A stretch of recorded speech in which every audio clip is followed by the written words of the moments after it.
नमस्कार दोस्तों।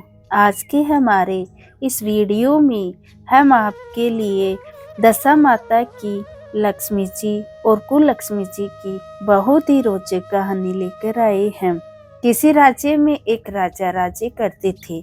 उनके दो रानियां थी, एक का नाम लक्ष्मी और दूसरे का नाम कुललक्ष्मी था। राजा अपनी रानी लक्ष्मी से बहुत प्यार करते थे। एक दिन लक्ष्मी रानी गुस्सा होकर लकड़ी का पट्टा ले और मालिन के कपड़े पहनकर कोप भवन में जा लेटी। राजा ने लक्ष्मी जी रानी से पूछा, तुम कोप भवन में क्यों पड़ी हो? तुम क्या चाहती हो? तब रानी बोली, महाराज मैं चाहती हूँ कि आप कुललक्ष्मी रानी को देश निकाला दे दे। कुललक्ष्मी रानी थी, इसलिए उसे देश निकाला देने से राजा की बदनामी होने का डर था।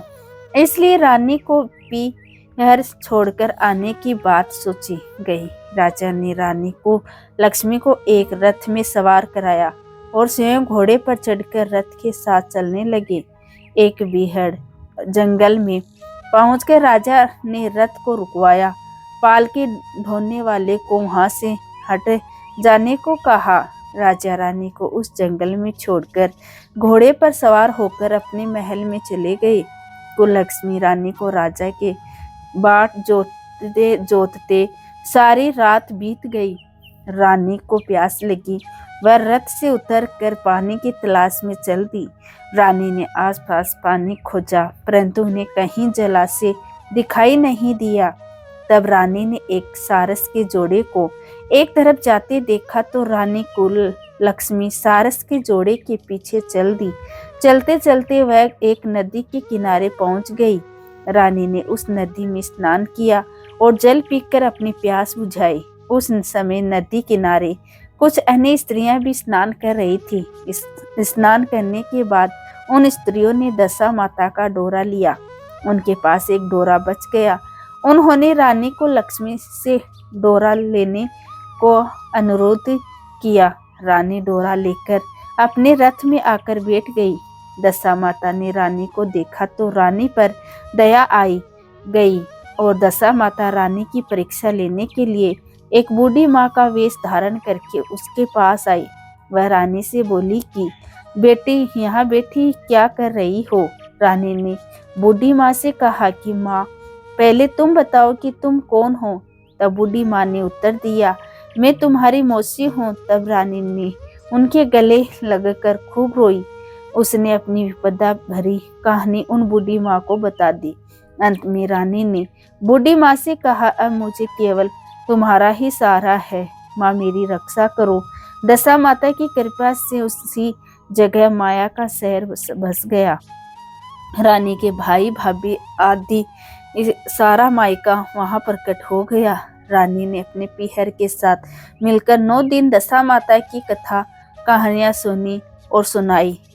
10वें दिन डोरे की पूजा होनी थी। उस दिन सवेरे उठकर दशा माता ने रानी से कहा कि बेटी नदी में स्नान कराओ, वहां तुमको एक स्वर्ण कलश मिलेगा, तुम उसे ले लेना और जो डोली तुम्हें लेने आए उसमें बैठ जाना। किसी से यह मत पूछना कि है डोली किसकी है। रानी ने नदी में स्नान किया।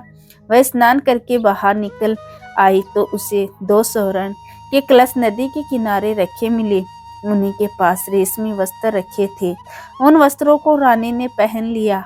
वह चलने को तैयार हुई तो उसे डोली आती दिखाई दी। वह डोली में बैठ गई और अपने घर पहुंच गई।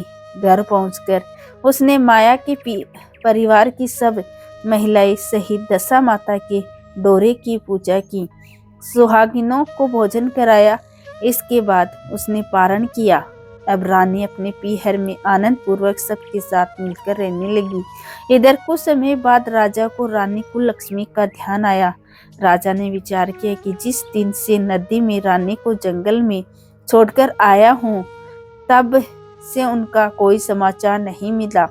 चलकर देखना चाहिए कि रानी कुललक्ष्मी का क्या हाल है। मंत्रियों ने राजा को समझाया कि अब रानी से मिलना आपके लिए ठीक नहीं होगा, परंतु राजा ने मंत्रियों की बात पर कोई ध्यान नहीं दिया। वह घोड़ों पर सवार होकर उसी स्थान पर पहुंच गए। जहाँ पर रानी को छोड़ आए थे। राजा को यह देखकर बड़ा आश्चर्य हुआ कि यहाँ तो संगन बंद वन था, परंतु अब यहाँ रमणीक बस्ती बसी हुई है। राजा ने लोगों से पूछा, यह कौन सी नगरी है? लोगों ने उन्हें बताया कि यह कुलक्ष्मी का नगर है। अब तो राजा के आश्चर्य का ठिकाना न रहा। वह बार बार सोच रहा था कि क्या यह नगर मेरी पटरानी कुलक्ष्मी द्वारा बसाया गया है। राजा ने कुलक्ष्मी के महल के पास जाकर सूचना भिजवाई कि उनसे अमुक देश के राजा मिलना चाहते हैं। रानी ने राजा को पहचान कर मिलने से मना कर दिया, परंतु मौसी जो दशा माता थी उन्होंने समझाया कि बेटी, पति को परमेश्वर मानना जाता है। तुम्हारे लिए यही उचित है कि तुम यथाशक्ति उनका आदर सत्कार करो। मौसी के कहने पर रानी कुलक्ष्मी ने राजा को महल में बुलवाया। दोपहर को राजा को भोजन पर बुलाया गया। राजा के साथ नाई भी था। रानी राजा और नाई को भोजन कराने लगी। पहली बार रानी ने नाई के पत्तल पर भोजन परोसा तो नाई ने रानी के पैर पर एक छींटा लगाया। रानी इस भेद को नहीं समझ सकी। नाई ने उनके पैर पर रायते का छींटा क्यों मारा? रानी दूसरी बार पोशाक बदलकर फिर आई।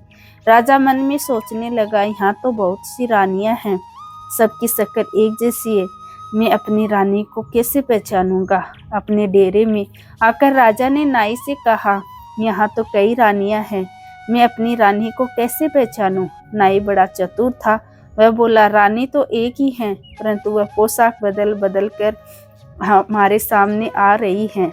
राजा ने नाई से पूछा, तुम्हें कैसे पता चला कि रानी एक ही है? नाई बोला, मैंने उनके पैर पर रायते का छींटा मारा था। वह 3 बार कपड़े बदलकर हमारे सामने आई, परंतु वह छींटा उनके पैर पर 3 बार लगा था।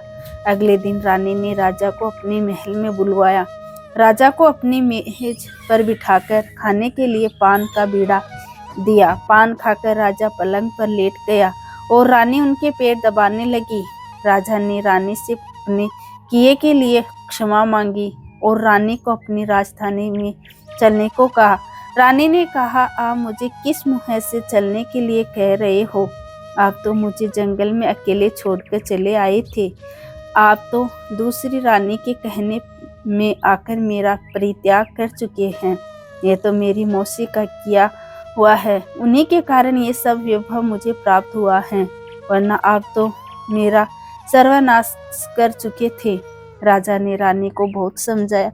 तब रानी बोली कि मैं केवल एक ही शर्त पर आपके साथ चल सकती हूँ। आप मेरी मौसी से वरदान मांगेंगे कि यह नगरी आपकी राजधानी के पास पहुँचा दे, जिससे जब मेरा मन चाहे आपके पास रहूं और जब जी चाहे तो मौसी के दिए हुए महल में चली जाऊं। मेरी मौसी बड़ी दयालु है, संभव है कि वे हमारी बात मान जाए। राजा ने दशा माता यानी मौसी से प्रार्थना की। मौसी ने राजा की बात मानकर दोनों शहरों को पास पास स्थापित कर दिया, मानो एक दूसरे के ही भाग हो। राजा ने दशा माता की कृपा का फल जानकर शहर में ढिंढोरा पिटवा दिया कि उनकी प्रजा दशा माता की पूजा किया करे। जय हो दशा माता की। तो दोस्तों, ये थी दशा माता की कहानी। आपको ये कहानी कैसी लगी कमेंट करके ज़रूर बताएं और साथ ही साथ मेरे चैनल जतिन लाइफ स्टाइल को सब्सक्राइब करना ना भूलें। धन्यवाद दोस्तों।